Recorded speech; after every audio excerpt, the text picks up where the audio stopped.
Many landowners are dealing with water problems this year. No place is that more evident than in Lamoure, North Dakota.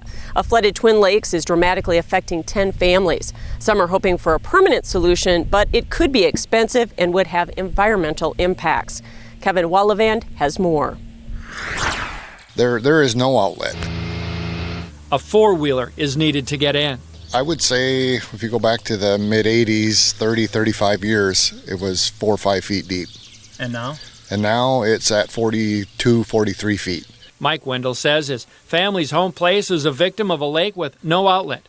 This is the farm in the 90s. And now today, unplanned lakefront property, courtesy of Twin Lakes. It's affected us quite severely because we have several hundred acres of pasture, hayland, and cropland underwater. Prior to building a road up last week, we only had one access road left out of here, and we have 4 that are underwater that we can't use anymore. Mike, along with neighbor Dean Haberman and other families flooded out, have lost pasture and fields to Twin Lakes. They've tried every avenue, the county, the state. But currently we're only asking for a couple feet just to keep it from going up anymore and consuming any more land or roads or access. I've talked to several state agencies. There ain't a one of them willing to help. FEMA, Corps of Engineer, DES, there's just nobody that wants to help out. The bottom line is there are concerns about the cost of any permanent solution, the impact on the James River by releasing some water, and the impact on area roads. And we have resistance downstream that is making it even more difficult. One solution, the farmers say, is to lower the lake significantly. But Lamoure farmer James Bitts... They want to go through my land. And you said what? No.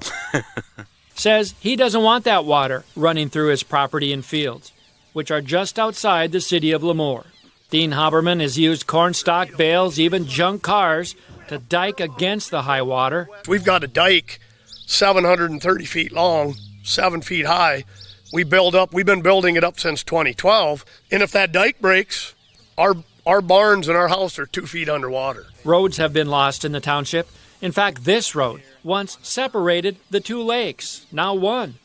From a 200-acre lake to 1,000 acres of water. Like Mike said, he's a 3rd generation. My son's a 5th generation.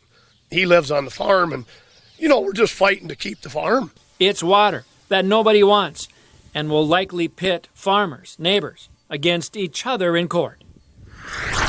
The farmers and township recently got state permits to slightly drop the water level, but before moving ahead, they're waiting for approval from the EPA.